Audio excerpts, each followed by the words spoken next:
Epione pain management and regenerative centre. ఇక మీ నొప్పులు శాశ్వతం కావు.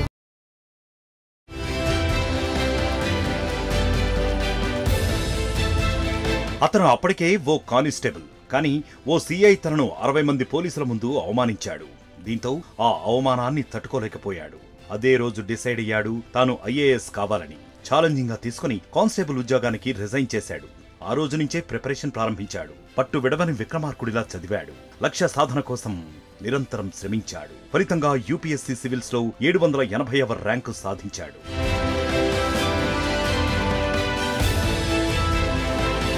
ప్రకాశం జిల్లా సింగరాయకొండ మండలం ఊళ్లపాలెనికి చెందిన ఉదయ కృష్ణారెడ్డి చిన్నప్పుడే తల్లిదండ్రులను కోల్పోయాడు. తన నానమ్మ కూరగాయలు అమ్ముతూ చదివించింది. చిన్నప్పటి నుంచి ప్రభుత్వ స్కూల్లో, కాలేజీలో చదివిన ఉదయ్ ప్రభుత్వ ఉద్యోగానికి ప్రిపేర్ అయి 2012లో కానిస్టేబుల్ గా ఎంపికయ్యాడు.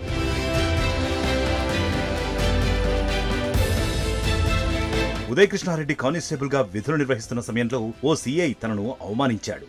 దీంతో ఆ రోజు తాను కానిస్టేబుల్ ఉద్యోగానికి రిజైన్ చేసి యూపీఎస్సీకి ప్రిపేర్ అయ్యాడు. మొదటి 3 ప్రయత్నాల్లో విఫలమైన 4వ ప్రయత్నంలో తన సత్తా చాటి సివిల్స్ ర్యాంక్ సాధించాడు.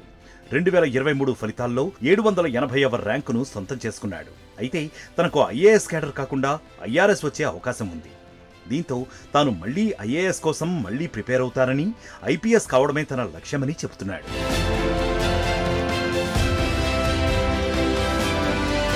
మరిన్ని వీడియోస్ కోసం ఛానల్ ని సబ్స్క్రైబ్ చేయండి. లేటెస్ట్ అప్డేట్స్ కోసం వాట్సాప్ ఛానల్ ని ఫాలో చేయండి.